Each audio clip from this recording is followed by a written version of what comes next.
So if you've played Fallout 3, there's a pretty good chance that you remember Rivet City.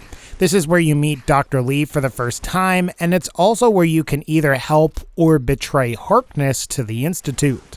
However, you might be wondering what exactly happened to Rivet City in the 10 years between Fallout 3 and Fallout 4.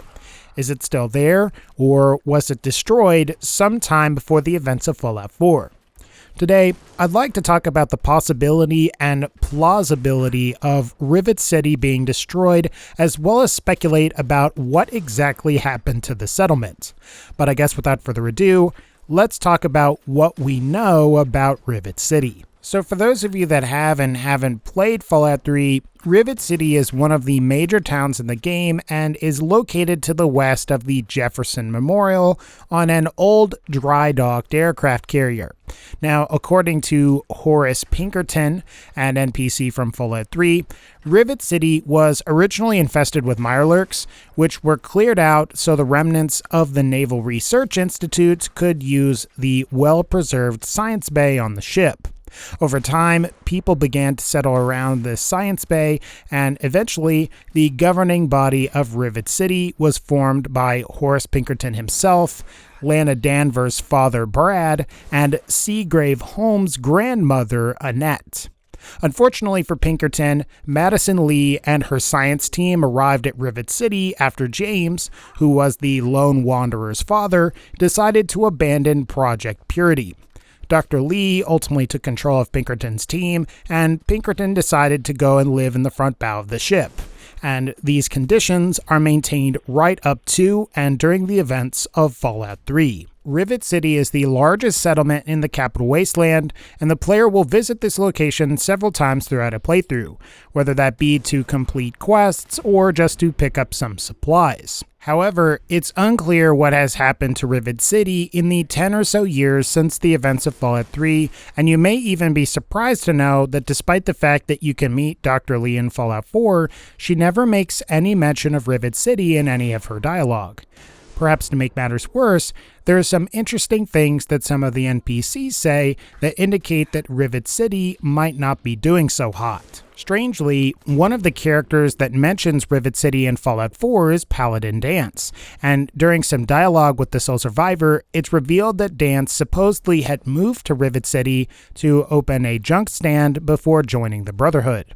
However, when the player asks a little bit more about Rivet City, he says something that might indicate that Rivet City isn't doing that well. Rivet City must be post-war because I've never heard of it. You're right. It was a settlement, built inside the remains of a beached aircraft carrier. One of the safest places to live in the Capital Wasteland, until the Brotherhood arrived. It was the perfect location for me to try my hand at being a merchant.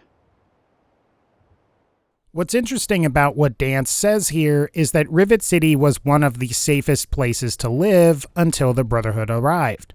And while Dance does talk a little bit about how he and his friend Cutler were originally recruited into the Brotherhood, it's strange that Dance says that. It implies that the Brotherhood may have had something to do with Rivet City no longer being one of the safest places to live in the Capital Wasteland. There's also an interesting terminal entry on the Prydwen in Fallout 4 that mentions an aircraft carrier, and it's possible that it could be referring to the same aircraft carrier where Rivet City is or was located. This terminal entry is called Prydwen Concerns, and it's on Maxon's terminal, and it's basically a message where Ingram has contacted Maxon about the Prydwen's power plant. The entry reads, and I quote, "As you know, in order to get the Prydwen rapidly to the Commonwealth, I had my engineering team pull her older power plant and replace it with an updated fusion plant that we pulled from that aircraft carrier wreckage. I was able to squeeze almost 100% efficiency from the new reactor, but the system is burning through our coolant supply faster than expected.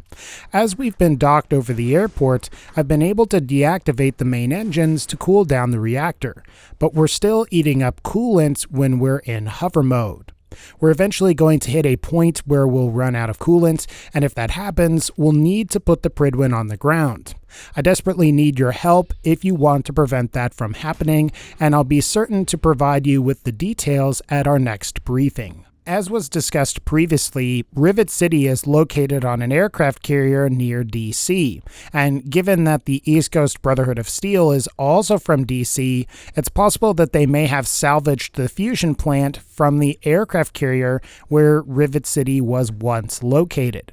And since Ingram specifically refers to it as wreckage, it's possible that Rivet City may have been destroyed somehow. Otherwise, why wouldn't she just call it Rivet City, especially if there were people that were still living there? Now, to be fair, while we can't exactly say how many aircraft carriers there were in the Fallout universe before the Great War, the United States in our own world has about 12 active aircraft carriers in its navy. So while it's possible that Ingram could be referring to some other aircraft carrier, I think it's also fairly likely that she pulled the Rivet City fusion plant and used it on the Prydwen.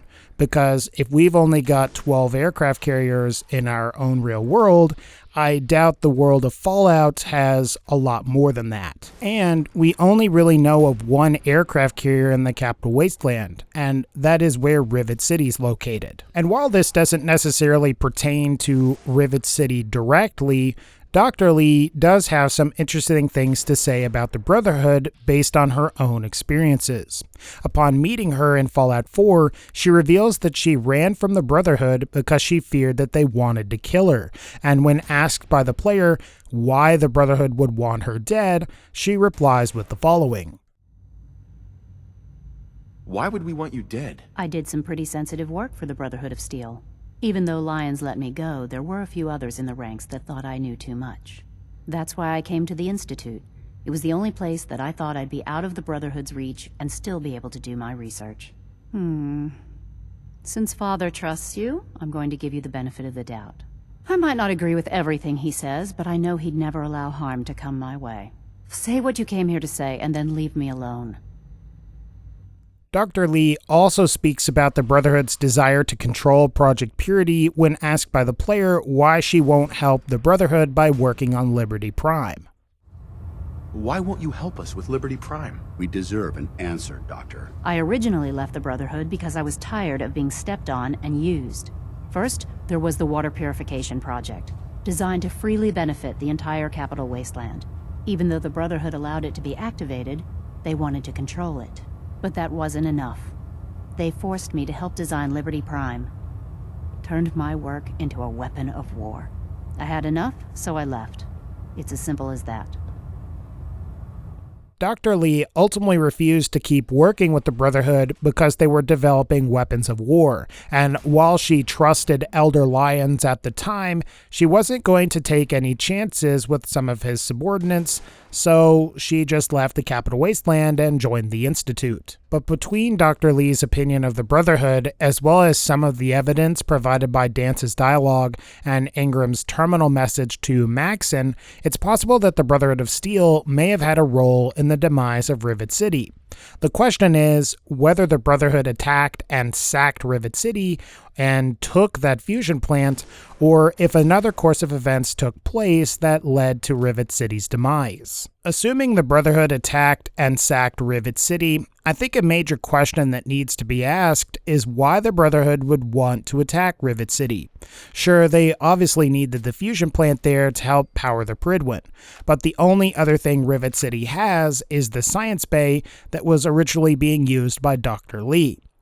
As I discussed previously, the main reason Rivet City formed into a settlement was because Rivet City had that science bay, and while this did allow Rivet City citizens to create radiation-free food to trade with the rest of the capital wastes, it's also possible the Brotherhood may be able to produce their own radiation-free food. So, unless the Brotherhood really wanted control of the science bay on the aircraft carrier, there's not much reason to attack and sack the town over just a fusion plant. It also seems that it would be in the Brotherhood's best interest to not attack and then sack Rivet City either. After all, it's going to be difficult for the Brotherhood to build a society in the Capital Wasteland if they don't have the support of one of the region's highest population centers. And if you figure that the Brotherhood now recruits regular Wastelanders, there are many recruits that would be witnessing the death of their families if Rivet City was attacked, and I would imagine this would cause dissension and mutiny among the ranks.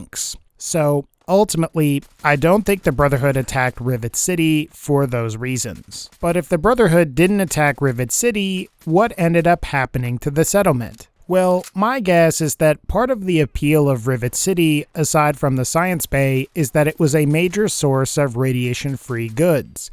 And in a post-apocalyptic wasteland, having modern conveniences like good food, water, and a science bay is going to put you way ahead of the other settlements. Especially when other settlements don't have the capacity to produce these goods on their own and have to trade with you in order to get them.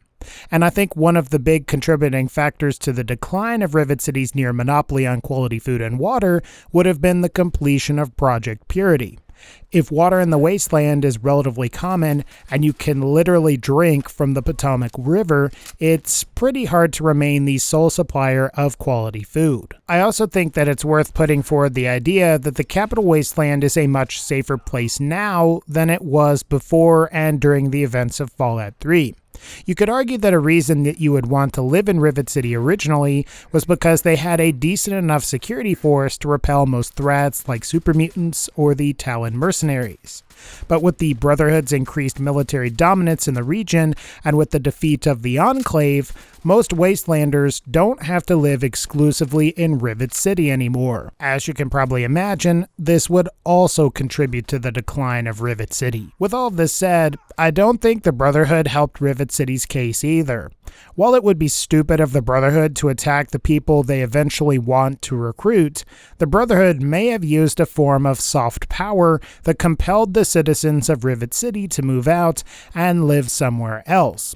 After all, if you're not the sole supplier of radiation-free food, the wasteland is remarkably safer than it once was, and hypothetically speaking, the Brotherhood is offering you both a paying job in their military and a sense of purpose, you might just take them up on that offer. Perhaps the influence the Brotherhood has in the Capital Wasteland allows them to simply take the fusion plant from Rivet City without even firing a shot. If you ask me, I don't think Rivet City was destroyed during the 10 years or so that take place between the events of Fallout 3 and Fallout 4.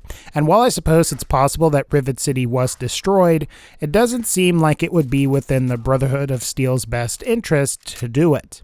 After all, it's going to be pretty difficult to convince some of Rivet City's people to join your army if you've killed all their families. Instead, I think what's happened is that Rivet City has become less strategically important over time, perhaps even to the point that it was abandoned after the Brotherhood's victory over the Enclave. After all, Rivet City was a big deal because it had a monopoly on non-irradiated goods. However, with the success of Project Purity, a safer wasteland, and the Brotherhood projecting its power, Rivet City is no longer in the dominant position that it once was. Ultimately, though, it's a combination of these factors that would have led to Rivet City's decline. Perhaps it wasn't destroyed necessarily, but instead became obsolete. But alright guys, I think that's going to wrap up this particular video. If you like this video, feel free to leave a like, click the bell to join the notification squad, and as always, take care, and I'll see y'all next time.